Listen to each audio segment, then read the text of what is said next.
Gepliyer Azatlyk Radiosu. Siz habarlar gündeligimizi dinleýärsiňiz.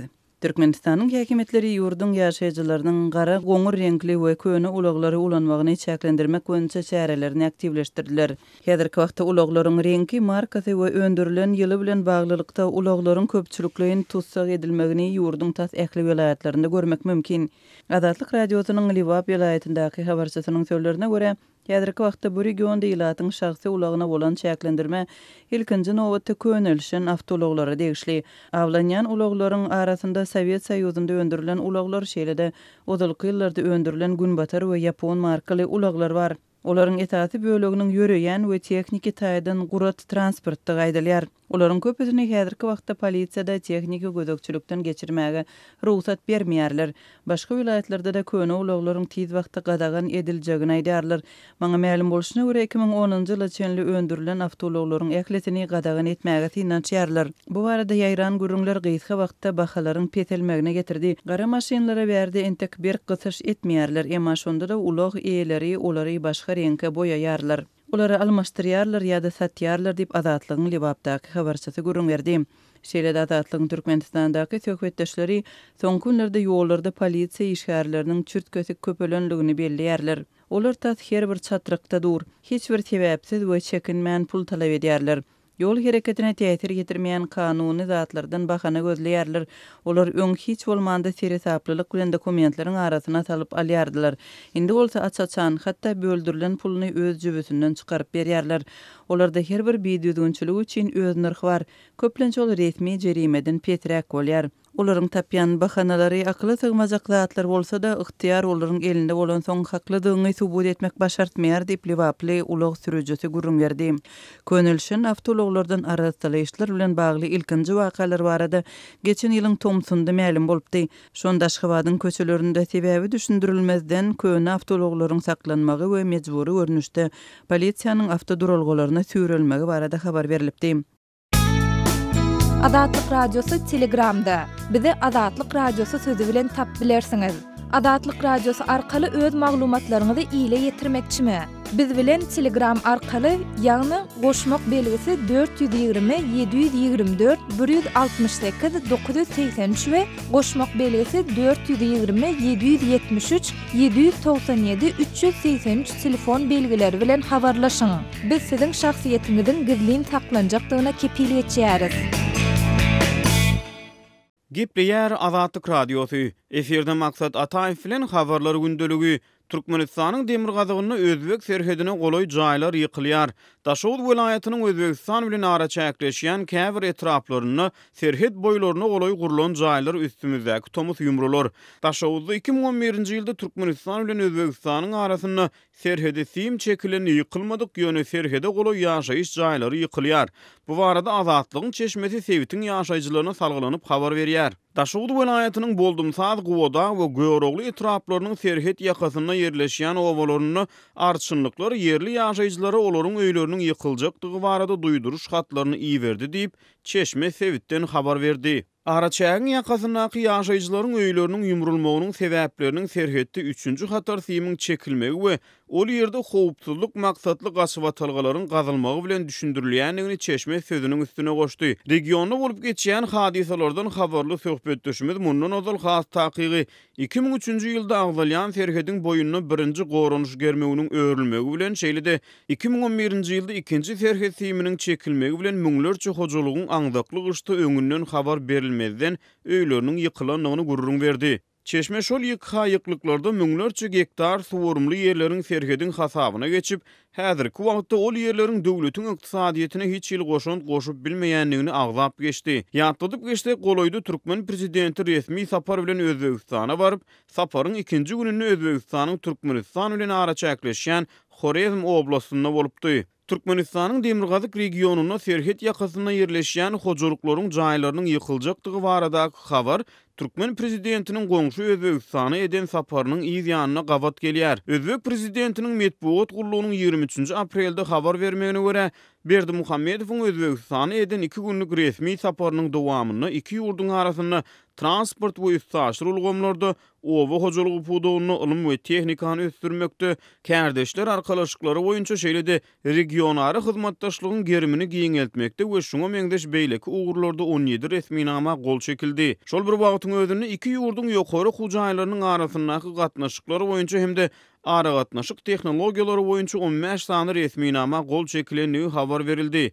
Ýokary derejeli duşuklarda jemi 33 resminama gol goýuldy. Jemgyýetçiligi aýan edilen resmi maglumatlardan çen tutuldy, iki ýurduň prezidentleriniň arasynda geçirilen ýokary derejeli gepleşikleriň gün tertibine serhet bilen bagly ýagdaýlar girdilmedi. Ýöne duşuklaryň netijeleri boýunça eden çykyşyny Özbegistanyň prezidenti Şavkat Mirziýoýew iki ýurduň kanun goraýjy edaralarynyň arasyna terrorçylygy, neşe sewdasyny we serhedaşyr jinayatlary garşy görüşmekde hyzmatdaşlyk etmek barada ulalaşyga gelinenligini ma'lum etdi. Kanun goraýjy edaralaryň arasyna terrorçylygy, neşe sewdasyny we serhedaşyr jinayatlary garşy görüşmek boýunça hyzmatdaşlyk etmek barada ulalaşdyk. Geljekde biziň degişli urluklarymyz duşuşyp bu çynnaky meseleleriň çözgüdüni tapar diýip Mirziýoýewiň sözleri medpuat feriştelerine sitirlendi. Şeýlede Mirziýoýew gepleşikleriň dowamyna taraplaryň regional howpsuzlyk boýunça meseleleri ara alyp maslahatlaşanyny ma'lum edipdi. Demirgazyk Türkmenistan bilen Özbegistanyň serhediniň Türkmen tarapynda hususy jaýlaryň ýykylyp olaryň deregine serhet germegleriniň 3-nji hatarynyň öwrülmegi ýa-da howpsuzlyk gaçybatylgylarynyň gazylmagy barada öňe sürilýän habarlaryň iki ýurduň arasynda golaýdy ulalaşylan serhedaşyr jinayatlary garşy görüşmek çäreleriniň çägine amala aşyrylmaýanlygy nämälimliginde galýar.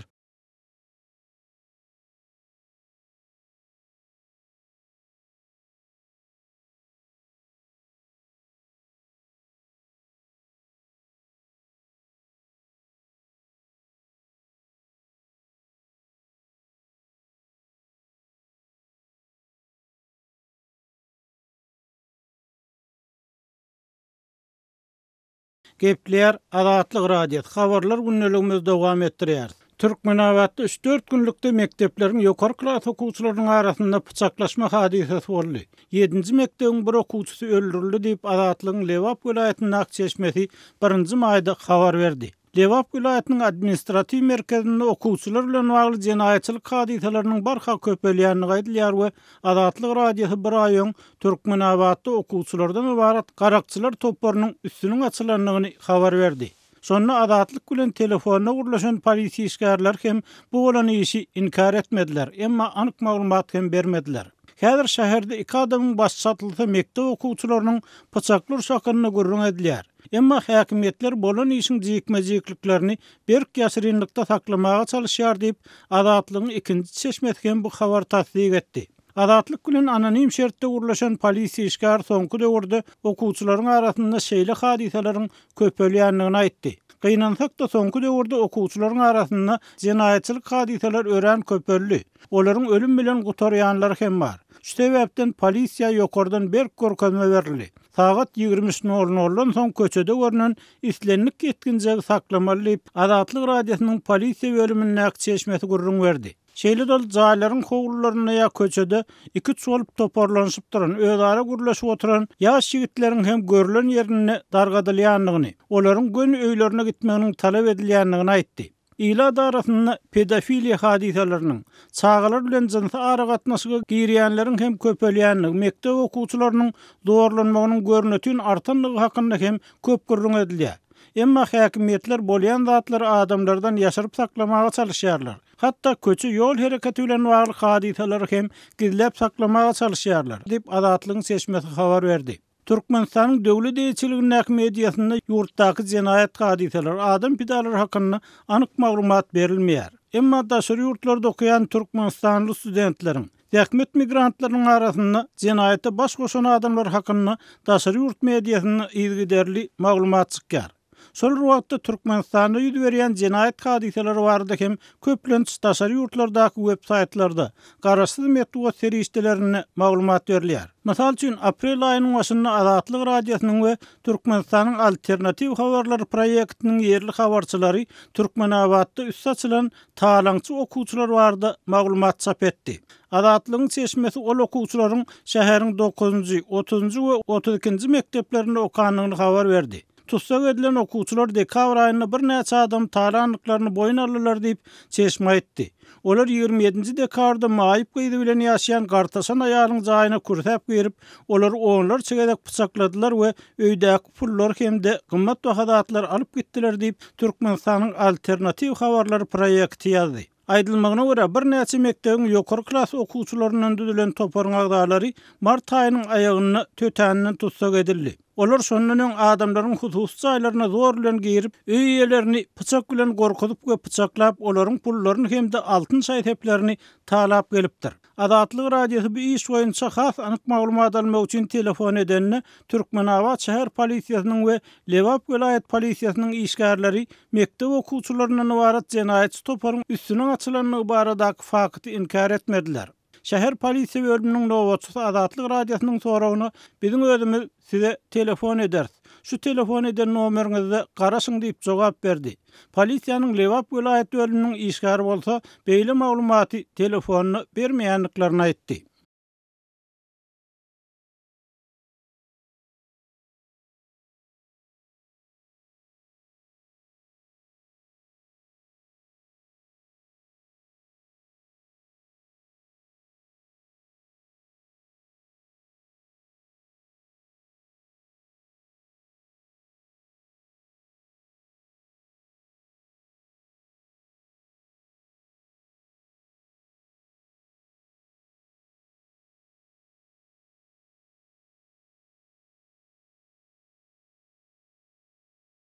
Gepler Azatlyk radiosu efirde tezbilenmen Sultan Atçylyga gepleşiklerimi dowam etdirýär. Aşgabatyň Çoğully şäherçesinde döwlet tarapyndan gurulyp, ilata uzak möhletli ipoteka berilen kotej jaýlarynyň ýaşaýjylaryna jerime salynýar. Özüni Kuwat diýip tanıştyran Çoğullynyň ýaşaýjysynyň aýtmagyna görä, bu kotej jaýlarda ýaşaýan ýaşaýjylaryň Çoğully şäherçesinde bar bolan tipli jaýlarda ýaşaýan ýaşaýjylaryň öz jaýlarynda haýtadyr bir goşmaça guruluşa etmäge ihtiýarlary ýok.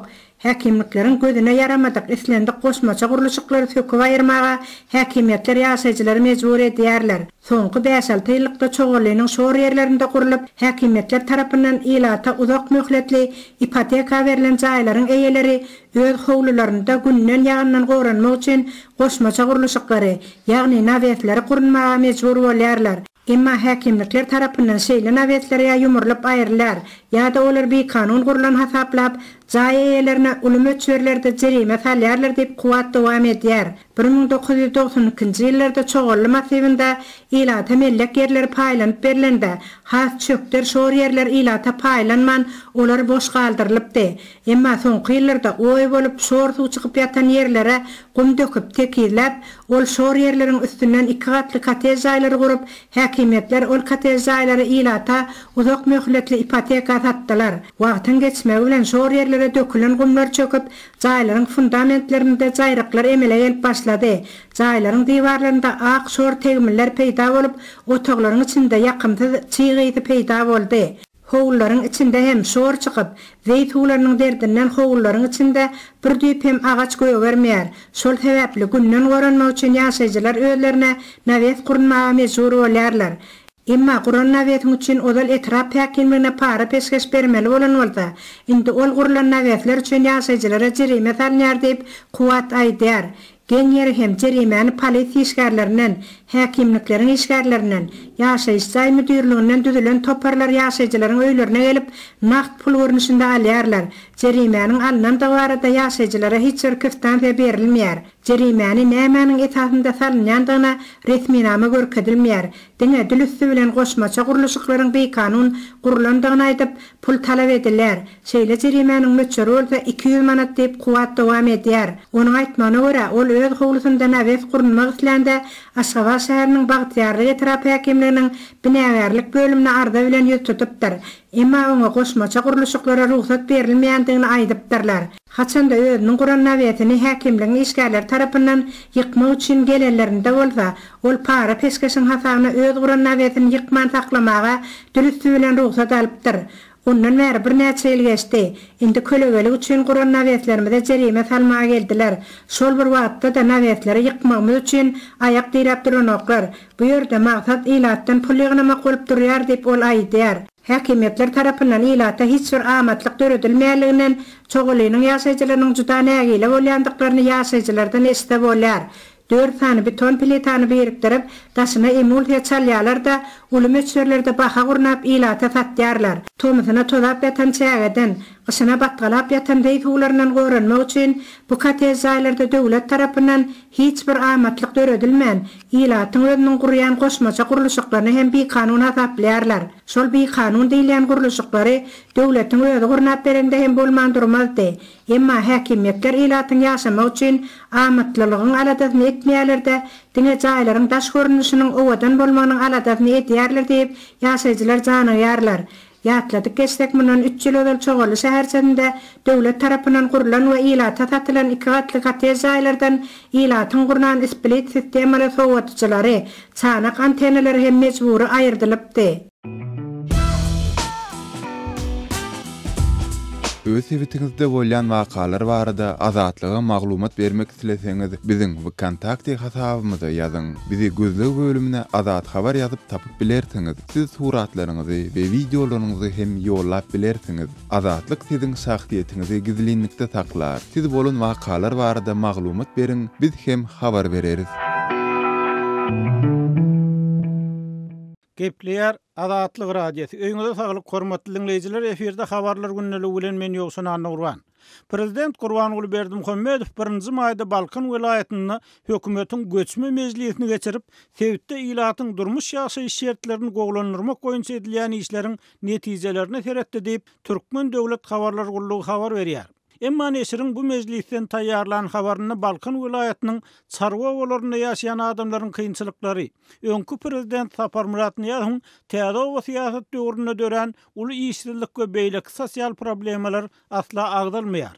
Azatlygyň Balkan welaýatyndaky dinleýijiler soňky 6-7 ýylda gowy edilen işler hökmünde owalaryň köpüsinde tebigi gaz turwalarynyň çekilendigini, elektrik togundan kösenýän owalara tok çekilendigini aýdýarlar. Emma bir Sewitdäki durmuş ýaşaýyş şertleriniň gowdugyny, ähli meseleniň çözülendigini asla aňlatmaýar. Alaytada ýagdaý meden zona diýilýänden 250-400 kilometr uzaklykda ýerleşýän owalardagyr. Bu ýerlerde ýaşaýan adamlaryň gün-güdäran ýyl-ýyldan kynlaşýar diýip Azatlygyň Balkandaky çeşmesi gurrun berdi. Mysal üçin Türkmenbaşy etrawyna degişli Aglamış, Gumsepişen, Goýmat, Göýekdere, Haraýman owalaryny, Bereket etrawyna degişli Jamal, Burgun owalaryny, Serdar etrawyna degişli Ýylgynly, Melegoç, Dagwaly, Bada, Akgaýly, Balaýşam owalaryny haýyl etmän çözülmegine garaşan uly sosial problemalar bar diýip ýerli ýaşaýjylar gurrun berýärler. Sapar Murat Niýazowyň täze siýasatynyň bu owalarda mallarçylyk, düýedarçylyk fermalarynyň merkezleri ýerleşýärdi. Meselem Krasnovodsk şäherinden 300 kilometr golaý daşlykda ýerleşýän Türkmenbaşy etrawyna degişli Gazylgaýa passiýologunda 3 sowhozyň merkezi ýerleşýärdi. Ol sowhozlaryň ikisi mallarçylyk, bir düýedarçylyk sowhozlardy. Emma olar hökümetiň täze siýasaty esasynda dargady. Olarda işlän adamlaryň köpüsi iş ýerlerini ýitirdi. Netijede işsiz galan adamlar gazanç gözlegini meden zona golaý ýerlere goşdular. Olar etnik gadaklaryň köplük bolup ýaşan Goşowa, Sülmen, Söýli, Hasan ýaly owalaryna ýerleşdiler. Emma owlarda hem gadaklardan osan jaýlar diýmesen iş şertleri ýok diýerlikdi. Emma hökümet boşap galan owalary dikeltmek, iş ýerlerini döretmek, owalaryň öz işlerini açmak barada alat etmän, owanyň gelşigini we ýar bahanasy bilen boşan jaýlary ýumurdy. Bir topar mektep ýapyldy. Çağalar daşdaky owalara gatnap okumagy mezur boldy diýip Balkanly ýaşaýjylar Azatlyk radiosyna habar ýetirdiler.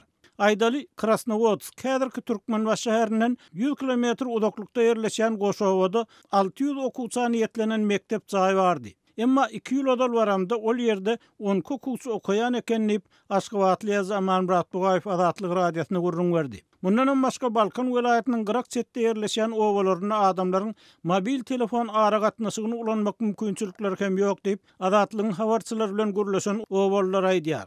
Biz hatta mobil telefonuna gepleşmek, gyssaly habar ýetirmek üçin hem motosikletli 60-70 km ýol geçip goňşy owa gelmelip adyny aýdylmalygyny soran owal aýtdy. Bu ýagdaýlaryň üstünde Balkanly dinleýijilerimiziň tasdiklamagyna görä, soňky döwürde owa adamlaryna ýene bir emel kynçylyk döredilýär.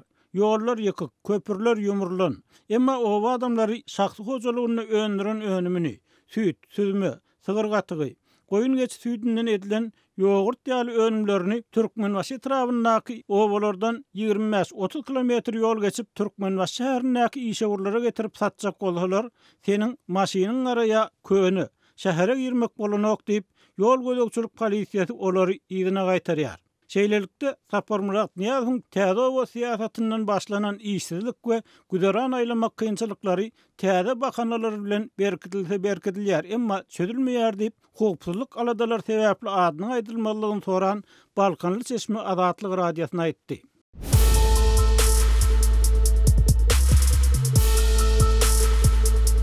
Öz sevitiňizde bolýan wakalar barada Azatlyga maglumat bermek isleseňiz, biziň Facebook hasabymyza ýazyň. Bizi gözlep bölümine Azatlyk radiosu ýazyp tap bilersiňiz. Siz suratlaryňyzy we videolaryňyzy hem ýollap bilersiňiz. Azatlyk siziň şahsiýetiniňizi gizlinlikde saklar. Siz bolan wakalar barada maglumat beriň, biz hem habar bereriz. Gepleýär Azatlyk radiosu. Efirde maksat Ataýew bilen habarlar gündeligi. Ermenistanyň müňlerçe adam Paşinýanyň iş taşlap azudy protest geçirmek boýunça eden çağırışlaryna goşulýar. Ermenistanyň dürli künjeklerine müňlerçe adam opozisiýa lideri Nikol Paşinýanyň iş taşlaýyş boýunça eden çağırışlaryny goldap protest çärelerine gatnaşdy. Ýurdun parlamenti Paşinýanyň premier ministri wezipetine dalaşgärligini ret edipdi. 2-nji maýda ýüzlerçe adam opozisiýaçy lideriň çağırışlaryna ýerip paýtagtyň Howa mendiline barýan gara ýoly petikledi. Uçura ýetişmeli käbir ýolawçylar el goşlary bilen aeroporta çenli ýörep barmagy mejbur boldy. 1-nji maýda ýurdun parlamentine täze premier ministr saýlamak boýunça geçirilen ses berişlikde hökümet başyndaky Respublika partiýasy Paşinýanyň garşytyna ses berip onun ýoluny böwütledi. Paşinýan giňirimli protestlere ýol başçylyk edip bu nägililik çäreleriniň netijesini ýurdu uzak wagtdan bäri dolandyrýan lider Serge Sarkisyan wezipeden çekilipdi.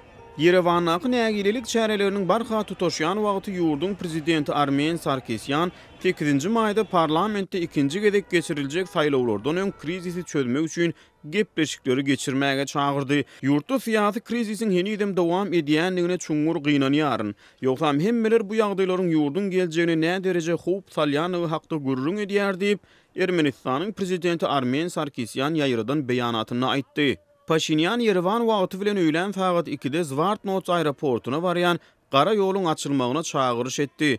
Beýleki uly gara ýollaryň şol sany Gürjistan we Iran ferhedine barýan ýollaryň böwetlenini habar berilýär. Paşinyan Yerewanyň köp sanly adamyň gatnaşmagyna ýürüýüş geçirip megafon arkaly öz tarapdarlaryny ýurdun Gorunmak ministrliginiň we adatdan daşary ýagdaýlar boýunça gullugynyň ulaglarynyň geçmegine ruhsat bermäge çağırdy. Şeýlede ol öz tarapdarlaryny ýurdun armiýasynyň geçýän ýollaryny ýa-da Ermenistan bilen Daglyk Garabagy birleşdirýän 2 strategik asfalt ýoly hem böwetlemedlige çağırdy.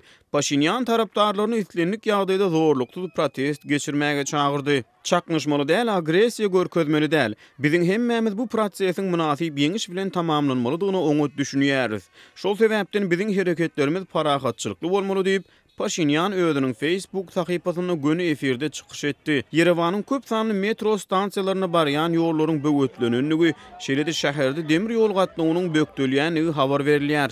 Demir ýol gatnawy düýünden togtudyldy diýip Günorta Kavkaz Demir ýollary müdürliginiň medpugat wekili Vardan Aloyan Orfetiň Interfax habar agentligine çykyş etdi. Kä ýerlerde howpsuzlyk gulluklarının wekilleriniň gözi iýilýänligi ýöne olaryň demonstrasiýalara ýa-da ýollary böwetlemek çärelerine päsgelçilik döretmeýänligi habar berilýär. Yerewanyň beýleki ýerlerine student toporlary ýene-de köçelere çykdy. Olaryň kä ýerleri uniwersitetleriň okuw binalaryna tarap ýörep, studentleri iş taşlayışa goşulmaga çağırdylar. Ermenistanyň Ararat welaýatynyň Masis şäherine talipler we mektep okuwçylary şäher merkezine geçirilen nägililik çärelerine gatnaşdylar. Masis Yerewanyň goloýuna ýerleşýär. Paýtagtyň 110 kilometr demirgazygyna ýerleşýän Vanadzor şäherine protestçiler şäher we welaýat häkimliklerine barýan ýollary böwütlediler. Men güýjümi halkdan alýaryn. Biz Besetmersi Paşinyan kamuflaj futbolka we kepka giyinip 2-nji maýda Reuters'a eden çykyşyny aýtdy. Biz iş taşlaýyş we boyun egmezlik çärelerine dowam ederiz diýip olnugtady. Ol 8-nji maýda geçiriljek saýlawlarda premier ministriň wezipetini öz dalaşgärligini hödürlemezlik barada belli bir karara gelmeýändigini aýtdy. Biz täzeden oýlanşykly ulalaşyr diýip oppozisiýaçy lider belledi. Egerde güýç wagtlaýyn hökümete geçmezden ozal parlament ýatyrylsa, onu biz geçiriljek täze saýlawlar boykot ederiz. Bu ýagdaýlara bagly diýip ol sözüniň üstüne ýetirdi. Ermenistanyň dürli künjeklerini protest çäreleriniň dowam edýändigi habar berilýär. Hormatly dinleýijiler, şunuň bilen habarlar günnälik gepleşigimizi geçirip utarýar. Saatlar ketmeden soň programmamyzy gaýtadan ýazgyda dinläp bilersiňiz.